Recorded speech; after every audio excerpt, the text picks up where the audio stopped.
नमस्कार मित्रों, स्वागत है आपका अपने YouTube channel pathfinder institute Kanpur में।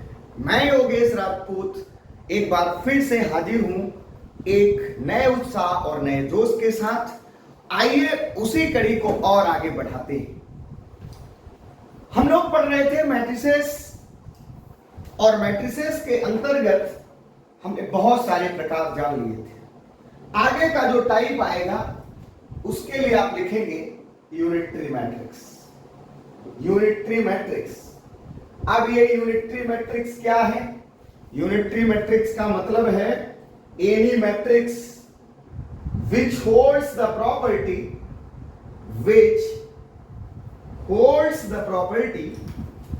जो इस रूल को फॉलो करे कि a to the power theta equals to क्या मिल जाए, आई के। जैसे मैंने ऑर्थोगोनल के लिए बताया था कि a इंटू ए का ट्रांसपोज किसके बराबर आएगा, आई के इक्वल आएगा। तो ऐसे ही मैं क्या कह सकता हूं कि अगर मैं यूनिटरी मैट्रिक्स की बात करूंगा तो मैं लिखने वाला हूं कि a into A power theta equal to I अगर मिलता है तो इसे मैं कहूंगा कि हमारी मैट्रिक्स कौन सी है, यूनिटरी मैट्रिक्स। आइए अब देखिएगा, जैसे हमने कुछ पॉइंट ऑर्थोगोनल मैट्रिसेस के लिए निकाले थे वैसे ही कुछ पॉइंट यूनिटरी मैट्रिक्स के लिए निकालेंगे। सबसे पहला पॉइंट मैंने कहा, क्या कहा कि अगर पहला पॉइंट मैं निकालूं तो ये डिटरमिनेंट से रिलेटेड रहेगा, यानी a into A power theta equal to I के। और अब मैं क्या करूंगा, बोथ साइड ले लूंगा डिटरमिनेंट। जरा डिटरमिनेंट ले लीजिएगा तो a power theta to the determinant equals to बेटा क्या मिलेगा, आई के डिटरमिनेंट।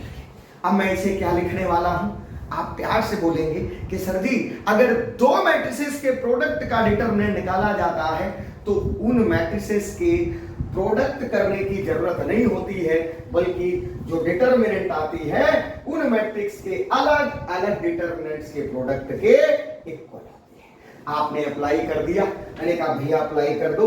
इसके लिए तो आप बहुत पहले से जानते हो, तो लगा दीजिएगा कि डिटरमिनेंट ऑफ आई कितनी होती है, कल ही बताया था 1 होती है। तो आप यहां पर बता देंगे मुस्कुरा के कि 1 के बराबर होता है। मैंने कहा भाई determinant of A power theta. अब a पावर थीटा को मैं ऐसे लिख सकता हूं a बार का ट्रांसपोज का डिटरमिनेंट, या मैं इसे ऐसे भी लिख सकता हूं a पावर थीटा का डिटरमिनेंट इक्वल्स टू, यहां मैं लिख सकता हूं a, देखिए यहां पे डैश का डिटरमिनेंट लिख दिया और उसके ऊपर मैंने वार लगा दिया। क्लियर? यानी हम ये कह सकते हैं, अब देखिए डिटरमिनेंट ऑफ ए डैश, ये हमारा डिटरमिनेंट ऑफ ए के इक्वल होता है। ऊपर क्या चल रहा है, बार चल रहा है, यानी a power theta to the determinant किसके बराबर आ गया, बोले सर जी ये आ गया determinant of A to the bar के। मैंने कहा अगर ऐसा आया है तो फिर क्या कहोगे? मैं ये कहने वाला हूं कि ये डिटरमिनेंट ऑफ ए हो गया और यहां के स्थान पे यहां वाली वैल्यू आ जाएगी। तो मैंने कहा इधर मैं लिख दूं। उम्मीद करता हूं कि आप सारे लोग ईमानदारी से पढ़ रहे हैं, और अगर आप पढ़ रहे हैं तो लाइक करो, सब्सक्राइब करो और कर दो यार, आज कर ही दीजिएगा, क्या शेयर कर दीजिएगा। बात क्लियर हो गई ना? ठीक है, अगर आप शेयर करते रहेंगे, लाइक करते रहेंगे, अलग करता नहीं है कोई, लेकिन फिर भी बोलता रहता हूं कि शायद भाई अगर आप पढ़ रहे हैं तो उसको धन्यवाद देना चाहिए जो आपके लिए काम करता है, ये आपके लिए बनता है। तो ठोको लाइक और शेयर करो। मैंने कहा A power theta equal to I, ये यूनिटरी मैट्रिक्स से रिलेटेड प्रॉपर्टी में पढ़ रहा हूं। मैंने कहा है कि determinant of A power theta equal to determinant of A power y. तो मैं क्या करने वाला हूं, इसमें रख दूं। अब देखिए डिटरमिनेंट ऑफ ए तो ऐसे ही बना रहेगा, a power theta to the determinant किसके इक्वल मिला है, बोले सर जी ये मिला है determinant of a to the bar equal to 1। बात क्लियर हो गई ना? ठीक है, अब देखिएगा आपने ये पढ़ा था कि अगर यहां पे देखा जाए तो इसे मैं ये लिख सकता हूं कि डिटर्मिनेंट जैसे z इंटू जेड बार लिखा हुआ है, z इंटू जेड बार, तो ये बराबर हो जाता है किसके, मॉड ऑफ जेड का स्क्वायर के, कॉम्प्लेक्स नंबर की प्रॉपर्टी के हिसाब से। अब यहां जेड के स्थान पे क्या लिखा है, मॉड ऑफ ए, यानी डिटर्मिनेंट ऑफ ए लिखा है जेड के स्थान पे, और दूसरे जेड बार के स्थान पे डिटर्मिनेंट ऑफ ए का बार लिखा है। तो क्या मैं इसको ये कह सकता हूं कि ये जो वैल्यू है डिटर्मिनेंट ऑफ ए, अब जो भी डिटर्मिनेंट आया होगा उसको मैं क्या लिख दूंगा, मॉडुलस, और उसके मॉडुलस का स्क्वायर करूं तो कितना आ जाएगा, 1 के इक्वल आ जाएगा। यानी हम ये कहने वाले हैं कि जो यूनिटरी मैट्रिक्स का मॉडुलस होता है वो किसके इक्वल होता है, 1 के इक्वल होता है। और यह एक विशेष बात है जो आपसे कई बार डायरेक्ट कॉन्सेप्ट के रूप में पूछ लेता है। क्लियर? चलिए भैया, अगर बात समझ में आ गई है तो एक नोट कर लीजिएगा, एक नोट लिख लीजिएगा ईमानदारी के साथ, ठीक है? चलिए, नोट पॉइंट ये बनता है, ऐसे करके लिख दीजिएगा, hence the determinant of a unitary matrix, the determinant of a unit matrix, sorry, of a unitary matrix, clear? Unitary matrix is of unit modulus, clear? यानी जो डिटर्मिनेंट ऑफ यूनिटरी मैट्रिक्स आएगी उसका मॉडुलस अगर लिया जाएगा तो value किसके equal आ जाएगी, 1 के बराबर आएगी। और अगर ऐसी कोई मैट्रिक्स है जो इस नियम का पालन करती है तो आप कह देंगे कि वो मैट्रिक्स कैसी है, यूनिटरी। चलिए भैया, ये पॉइंट तो डिटर्मिनेंट से रिलेटेड था, दूसरा इनवर्स से संबंधित बात कर लेते हैं। मैंने कहा a into A power theta equal to क्या रहना है, आई के।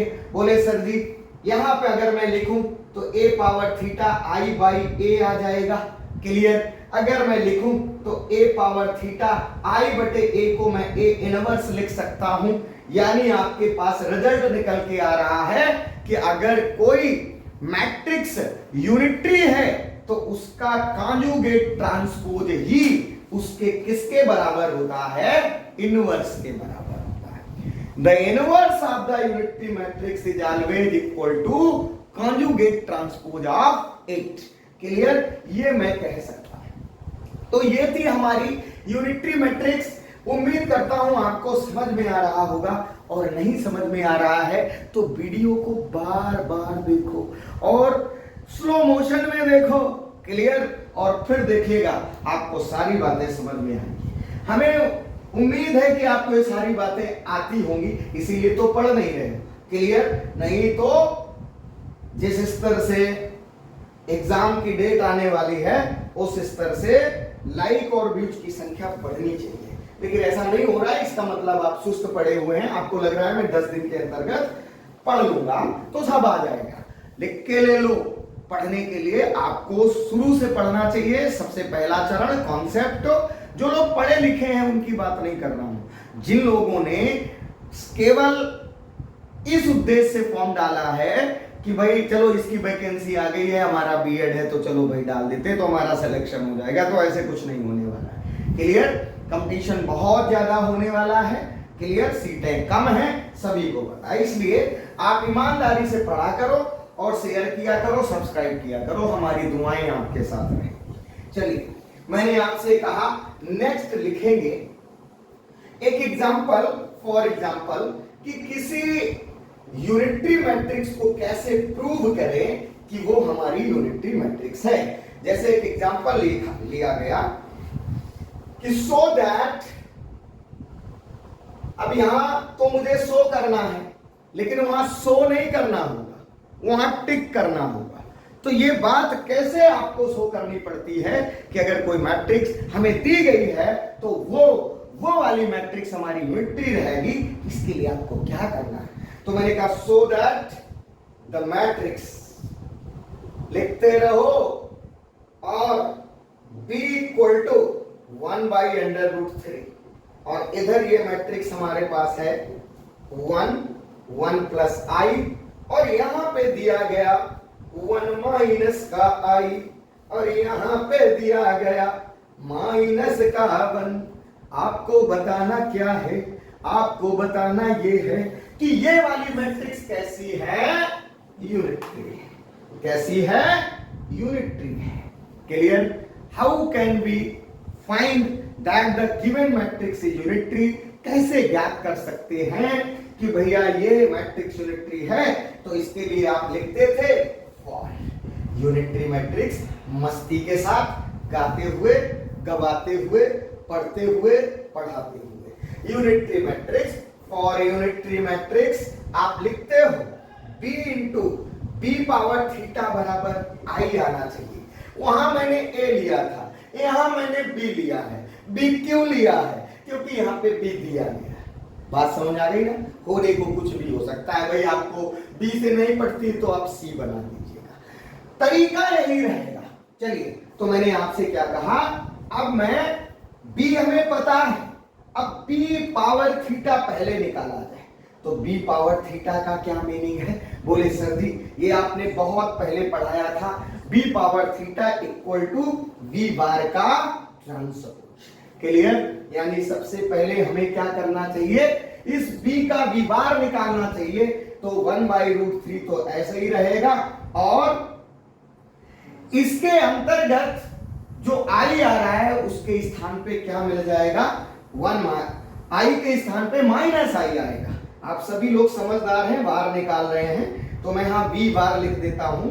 तो b बार हमारे पास आ गया 1 माइनस i, 1 प्लस i और -1। क्लियर? समझ गए ना? जल्दी जल्दी लिखो, जल्दी जल्दी नोट करो, ठीक है? नहीं तो मौनजोलिका आ जाएगी, फिर गाना गाएगी अभी जी तुम्हार। क्लियर? तो ऐसे गाना नहीं गाना है, ऐसे लिखना है, ऐसे। या ये हमारे पास क्या आ गया? बोले सर जी ये b बार आ गया।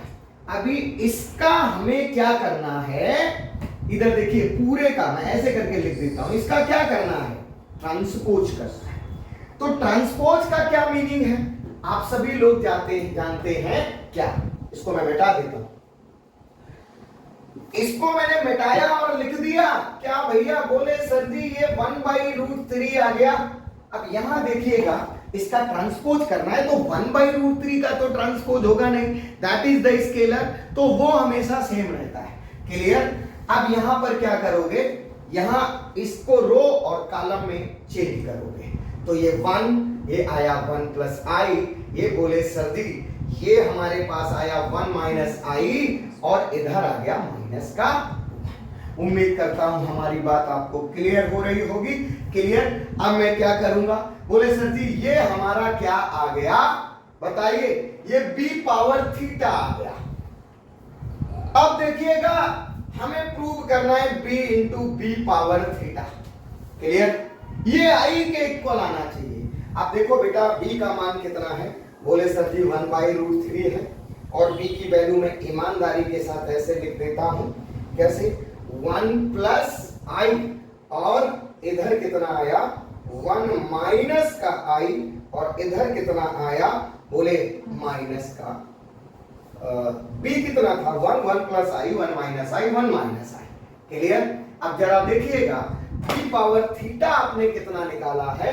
ये आया है 1/√3 और ये आया है 1 प्लस i और इधर कितना आ जाएगा? 1 माइनस का i और कितना मिल जाएगा? बोलो, माइनस का 1। यही वैल्यू तो आई है। अच्छा, ये 1/√3 मल्टीप्लाई करेंगे तो कितनी वैल्यू आ जाएगी? 1/3 आ जाएगी। तो मैंने कहा जरा भाई ये 1/3 आप लिख दीजिएगा। अब देखिए क्या बचेगा? 1 प्लस i, 1 माइनस i, -2 1 और इधर देखो 1 प्लस i, 1 माइनस i, -1। जरा मल्टीप्लाई करना तो सभी को आता है, तो जरा इसका गुणा कर लीजिएगा।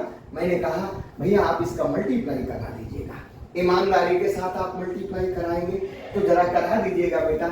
यहाँ पर कितना मिलेगा 1/3, जरा मल्टीप्लाई कराओ, ये वाला रो रहेगा, ये वाला कॉलम रहेगा, तो यहाँ कितना आएगा 1, इसका गुणा इसके साथ तो ये 1 आ गया, और यहाँ पे प्लस लगाओगे फिर यहाँ आएगा 1 प्लस आई, और इनटू में क्या आएगा 1 माइनस, इसका गुणा इसमें। अब देखिए आगे रो यही रहेगा, कॉलम ये आ जाएगा, तो इसका गुणा इसमें 1 प्लस आई, और प्लस रहता है लेकिन बीच में माइनस आ जाएगा, और इसको आप क्या लिखने वाले हैं 1 माइनस का आई। क्लियर, समझ गए ना? लगता है कुछ मिस्टेक हो गई है क्या? 1 माइनस आई, 1 प्लस आई, कहीं कुछ मिस्टेक हो गई है क्या? 1 माइनस, आपके पास ये कितना आया जरा देख लो, बी बार का ट्रांसपोज कितना आएगा 1, बी बार आएगा 1, 1 प्लस आई, 1 माइनस आई माइनस 1, और उसका ट्रांसपोज करेंगे तो यही आएगा। सही तो चल रहा है, तो जरा इसमें मल्टीप्लाई कराओ।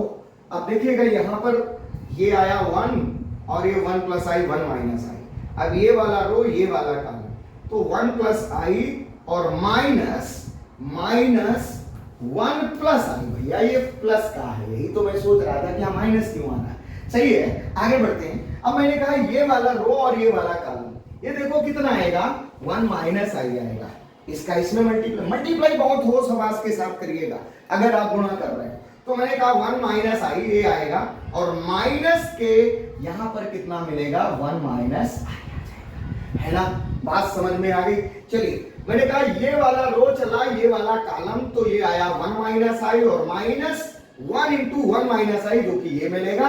अब मैंने कहा ये वाला रो ये वाला कॉलम, तो ये 1 माइनस आई 1 प्लस आई, और इधर बिटवा माइनस माइनस प्लस 1 हो जाएगा, तो इधर वैल्यू कितनी आएगी प्लस का 1। इसको आप ऐसे समझ गए ना?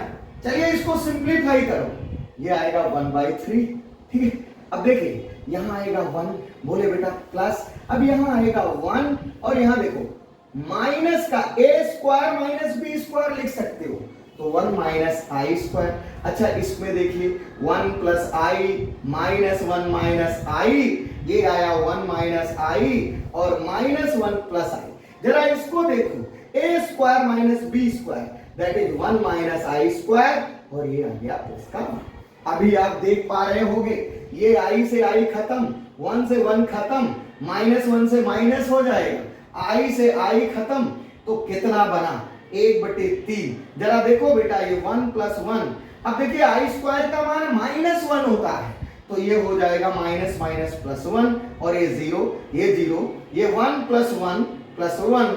अभी आप देख पा रहे हो ये आएगा 1/3, ये 3 0 0 3, और मैंने कहा इस टोटल मैट्रिक्स में क्या कॉमन नजर आ रहा है? बोलो बेटवा, आप कहने वाले हो कि सर जी इस टोटल मैट्रिक्स से 3 बाहर कर लीजिएगा, तो आप 3 बाहर करो तो कितना मिलने वाला है?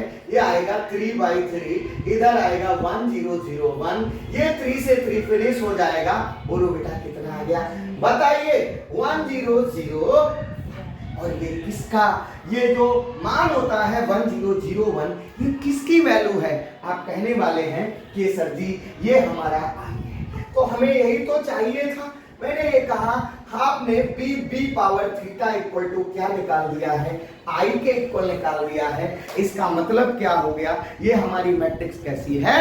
ये मैट्रिक्स हमारी यूनिटरी मैट्रिक्स है। उम्मीद करता हूं आप सभी लोगों को ये हमारी प्यारी सी बात समझ में आ रही होगी और आप आनंदित हो रहे हैं। चलिए अगर ये बात आपके समझ में आ जाती है तो एक बात और ध्यान रखिएगा, नेक्स्ट और कौन कौन सी मैट्रिसेस हमारे पास आती हैं, तो आइए जनरली जल्दी उनको पढ़ लेते हैं। आप सभी लोग अच्छे तरीके से समझ रहे हैं और हमें पता है आप सभी लोगों को ये चीज पता भी होगी। जिन लोगों जो लोग पहली बार पढ़ रहे हैं उनको ध्यान देने की जरूरत है। क्लियर? चलिए तो आइएगा नेक्स्ट हम लोग बात करते हैं किसकी? आगे की मैट्रिक्स आप लिखिएगा सिंगुलर मैट्रिक्स। चलो भैया आप छोटी छोटी मैट्रिक्स लिखते थे, छोटी छोटी मोटी मोटी बातें लिख लेते हैं। सिंगुलर मैट्रिक्स, अब ये सिंगुलर मैट्रिक्स क्या है? सिंगुलर मैट्रिक्स का मतलब एक ऐसी स्क्वायर मैट्रिक्स जिसका डिटरमिनेंट 0 के बराबर है। तो यहां पे लिख देंगे the matrix which has 0 determinant, जिसका डिटरमिनेंट क्या रहता है? 0 होता है, वो हमारा सिंगुलर मैट्रिक्स होता है। यानी आप ये कह सकते हो for singular matrix clear, determinant of A equal to क्या मिलने वाला है? 0 मिलने वाला है। अब एक चीज बताइएगा, अगर सिंगुलर होता है तो फिर नॉन सिंगुलर भी होगा। फिर क्या है? यहां पे स्टार बनाया था, यहां पर भी स्टार बनाइए, होले होले धीरे धीरे गाते मुस्कुराते हुए आगे बढ़ते हुए क्या लिख देंगे? बोलो सर जी, नॉन सिंगुलर मैट्रिक्स। क्लियर? आप कहने वाले हो कि सर जी नॉन सिंगुलर मैट्रिक्स क्या होती है? मैं ये कहने वाला हूं नॉन सिंगुलर मैट्रिक्स का मतलब है एक ऐसी मैट्रिक्स जिसका डिटरमिनेंट 0 के बराबर ना हो। The matrix which has not the determinant equal to 0, that is known as the non singular matrix. यानी मैं यहाँ पे शॉर्टकट में लिखूं तो लिख सकता हूं फॉर नॉन सिंगुलर मैट्रिक्स, अगर हम नॉन सिंगुलर मैट्रिक्स की बात करें तो डिटरमिनेंट ऑफ ए ये नॉट इक्वल टू क्या रहेगा? 0 रहेगा। और आप क्या कहने वाले हैं कि जो हमारी मैट्रिक्स ऑब्टेन्ड हो रही है वो कैसी है, या जो दी गई है वो नॉन सिंगुलर है। उम्मीद करता हूं अभी आप कॉन्सेप्ट पढ़ रहे होंगे। कुछ लोग सोच रहे होंगे कॉन्सेप्ट करा रहे हैं, क्वेश्चन नहीं करा रहे हैं, तो चिंता मत करो, ऐसे ऐसे क्वेश्चन आपको विद इन 30 सेकेंड्स के अंतर्गत बताऊंगा, कहीं भी देख लेना, कुछ नहीं मिलने वाला है। तो इसीलिए ये सारी बातें आप ईमानदारी से पहले पढ़ के तो देखो, फिर देखिएगा कि आपके पास क्या डिफरेंस समझ में आता है। मैं इसको मिटा देता हूं। चलिए, जब ये चीज हमारे पास समझ में आ गई, नेक्स्ट बात आती है जिसे हम कहते हैं ट्राइंगुलर मैट्रिक्स। लेकिन ट्राइंगुलर मैट्रिक्स के जाने के पहले जीरो मैट्रिक्स और जान लीजिएगा। शून्य ऑब्ड्यू क्या होता है? नल मैट्रिक्स भी इसे कहते हैं। क्या कहते हैं बेटा? नल मैट्रिक्स, शून्य ऑब्ड्यू हिंदी में बोला जाता है। इंग्लिश में मैं इसे जीरो मैट्रिक्स कहने वाला हूं। जाहिर सी बात है कि अगर मैं जीरो मैट्रिक्स की बात करूं तो जीरो मैट्रिक्स का क्या मतलब है? जीरो मैट्रिक्स का मतलब है जिसके सारे एलिमेंट कैसे हों? जीरो हों। यानी एक ऐसी मैट्रिक्स, अब जीरो मैट्रिक्स के लिए कोई रिक्वायर्ड कंडीशन नहीं है कि नहीं भैया हम तो भाई स्क्वायर लेंगे, तो ऐसा कुछ नहीं है। कोई भी ऑर्डर की मैट्रिक्स अगर उसके सारे एलिमेंट कैसे हैं? जीरो, तो वो मैट्रिक्स क्या हो जाएगी? जीरो हो जाएगी। तो मैं कहने वाला हूं any matrix in which all elements are equal। ये देखिएगा, आप नोट्स अपने तरीके से बना रहे हो तो आपको उनका फायदा मिलेगा। मैं चाहूं तो इसे लिख करके भी समझा सकता हूं, क्लियर। लेकिन अगर आप उसे लिखेंगे, समझेंगे, तो बात स्थायी रहेगी और आप दूर दराज तक सोच पाओगे, और आपका नोट्स आपके हाथों से बनेगा तो और बेहतरीन बनेगा। तो मैंने कहा कि कोई भी मैट्रिक्स जिसके सारे एलिमेंट जीरो होंगे वो क्या कहलाएगी? वो मैट्रिक्स बेटा जीरो मैट्रिक्स कहलाएगी। और इस मैट्रिक्स को मैं डिनोट कैसे करूंगा? लिख देंगे एंड इज डिनोटेड बाय। हम इसे डिनोट ओ से करते हैं। काहे से डिनोट करते हैं? ओ से। और जैसा जीरो होता है वैसे ही ओ होता है। इसीलिए जब भी ये ओ लिखा हो तो समझो सारी मैट्रिक्स क्या है, उसके सारे एलिमेंट कैसे हैं? Zero. Clear? Zero zero zero zero zero zero zero zero. जब भी जीरो मैट्रिक्स की कोई भी बात कही जाएगी, समझ लीजिएगा वो क्या रहेगा? जीरो। वो कहेगा rank of the zero matrix, मैं बोलूंगा जीरो। वो कहेगा trace of the zero matrix, मैं कहूंगा जीरो। क्लियर? मैं कहूंगा sum of the diagonal element of the zero matrix is zero. Clear? Sum of all element of the zero matrix is zero. मतलब जो भी कुछ बात होगी सारा का सारा मान शून्य ही आएगा। मैंने कहा ये बात आप अच्छे ढंग से समझ गए होंगे, तो मैंने जीरो मैट्रिक्स को भी पढ़ लिया। अब मैं आगे की ओर बढ़ जाऊं। क्लियर? चलिए, और कौन कौन सी मैट्रिसेस आती हैं उनको भी जान लेते हैं। नेक्स्ट मैट्रिक्स जो हमारे पास आती है ट्रायंगुलर मैट्रिक्स। ट्रायंगुलर मैट्रिक्स के विषय में भी जान लेते हैं। अब ये देखिए ट्रायंगुलर मैट्रिक्स क्या है। ट्रायंगुलर मैट्रिक्स का मतलब है एक ऐसी मैट्रिक्स जिसमें या तो प्रिंसिपल डायगोनल के ऊपर के सारे एलिमेंट शून्य रहेंगे या फिर प्रिंसिपल डायगोनल के नीचे के सारे एलिमेंट जीरो रहेंगे। मैंने क्या कहा है? एक ऐसी मैट्रिक्स, सुन लीजिएगा और बार बार सुनिएगा, रिवर्स करके सुनिएगा जब तक बात समझ में ना आ जाए।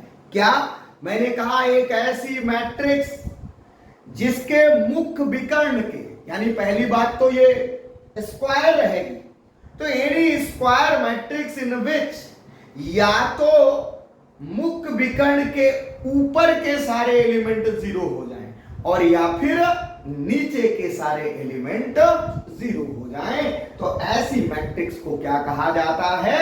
ट्रायंगुलर मैट्रिक्स कहा जाता है। यानी आप ये कह सकते हैं any square matrix in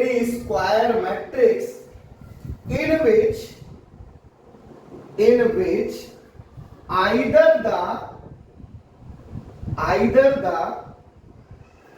above or below, either the above or over or below elements with respect to diagonal, with respect to principal diagonal element, with respect to principal diagonal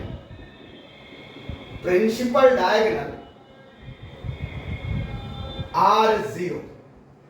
clear?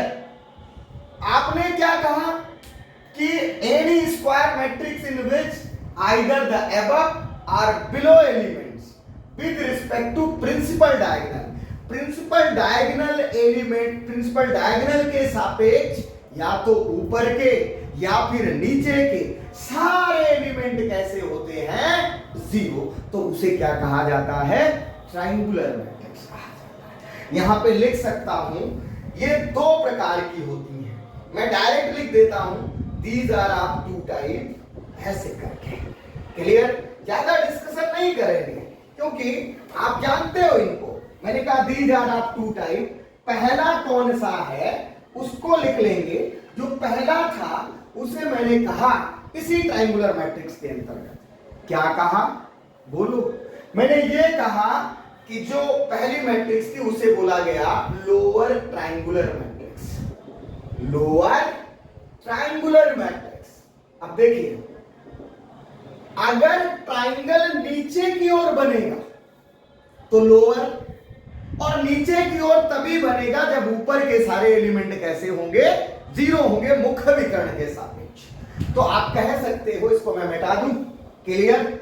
इसको मैंने मिटा दिया भैया, मुस्कुरा लीजिएगा थोड़ा सा। बहुत देर से पढ़ा रहे हैं, ना पानी पूछ रहे हो और ना ही चाय पूछ रहे हो यार, तो जाहिर सी बात है थोड़ा सा मुस्कुरा ही दीजिएगा। और आप मुस्कुराएंगे तो हमें एनर्जी आ जाएगी और फिर जोश के साथ पढ़ाऊंगा। तो मैंने कहा भाई लोअर ट्रायंगुलर मैट्रिक्स, इसका मतलब any matrix which be in form, any matrix which be in form of, इस फॉर्म में हो a इक्वल टू ऐसे, ये लिख दिया a, अब यहां 0 0, फिर मैंने यहां पे लिख दिया कैसे लिख दें, ये b c लिख दिया और यहां e लिख दिया, f g ऐसे h और ऊपर ये देखो, एक मिनट इसको ऐसे लिखो भैया a b c। अब देखो ये हमारा प्रिंसिपल डायगोनल है, इधर ध्यान दो, इस प्रिंसिपल डायगोनल के सापेक्ष ऊपर के सारे एलिमेंट कैसे आ रहे हैं? 0। तो देखिए नीचे एक ट्राइंगल नुमा संरचना बन गई, इसीलिए इसका नाम क्या रखा गया? Lower triangular matrix. यानी अगर प्रिंसिपल डायगोनल के सापेक्ष ऊपर के सारे एलिमेंट 0, तो वो मैट्रिक्स कैसी रहेगी? Lower triangular matrix. और अगर दूसरी बात मैं कहूं, कौन सी दूसरी मैट्रिक्स इसी में बनेगी? Upper triangular matrix. क्लियर? तो अभी अपर ट्रायंगुलर मैट्रिक्स की मैं बात करने वाला हूं। बोलेंगे सर जी ऐसी मैट्रिक्स इसका उल्टा कर दिया जाए, अभी ये वाले ऊपर 0 हैं, अब कहां हो जाएंगे? नीचे हो जाएंगे। यानी आप ये कह सकते हो the matrix which in form of the matrix which be in form of ऐसे करके किस रूप में होगी? बोले सर जी A इक्वल टू ऐसे करके। यहां पर मैंने ABC डायगोनल लिख दिया, अब इसके 0 इधर लिखा, 0 इधर, 0 इधर, ऊपर मैंने EFG लिख दिया। अभी आप देखिएगा, मैंने कहा प्रिंसिपल डायगोनल देखो, प्रिंसिपल डायगोनल के सापेक्ष। क्लियर? इसके नीचे के सारे एलिमेंट कैसे हैं? 0। तो बेटवा कहां की ओर ट्राइंगल बन रहा है? आप बोलेंगे कि सर जी ऊपर की ओर ट्राइंगल बन रहा है, और ऊपर की ओर ट्राइंगल अगर बनेगा तो आप क्या कहने वाले हो कि ये मैट्रिक्स कैसी है? Upper triangular matrix. उम्मीद करता हूं आप हमारी बातों को समझ पा रहे हैं। क्लियर?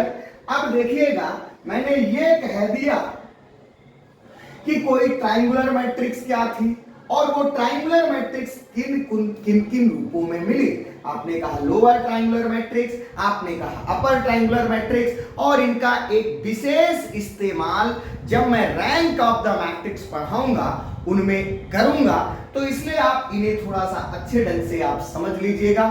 तो आगे की श्रृंखला में हम लोग नेक्स्ट वीडियो में लेके आएंगे कि मैट्रिक्स के ऑपरेशंस कौन कौन से होते हैं, और उन ऑपरेशंस के अकॉर्डिंग हम लोग उनका एडिशन कैसे करेंगे, सब्सट्रैक्शन कैसे करेंगे, और उनका मल्टीप्लिकेशन कैसे करेंगे, और डिवीजन कैसे करेंगे। ये मैं जानूंगा कि डिवीजन होता है भी या नहीं होता है, तो क्या मैट्रिक्स का एडिशन संभव है, क्या मैट्रिक्स का गुणा संभव है, क्या मैट्रिक्स का सब्सट्रैक्शन संभव है, क्या मैट्रिक्स का डिवीजन संभव है। ये सारी बातें जानने के लिए आप सबसे पहले नेक्स्ट एपिसोड का इंतजार करेंगे, लेकिन उसके पहले चैनल को सब्सक्राइब करेंगे, शेयर करेंगे, लाइक करेंगे।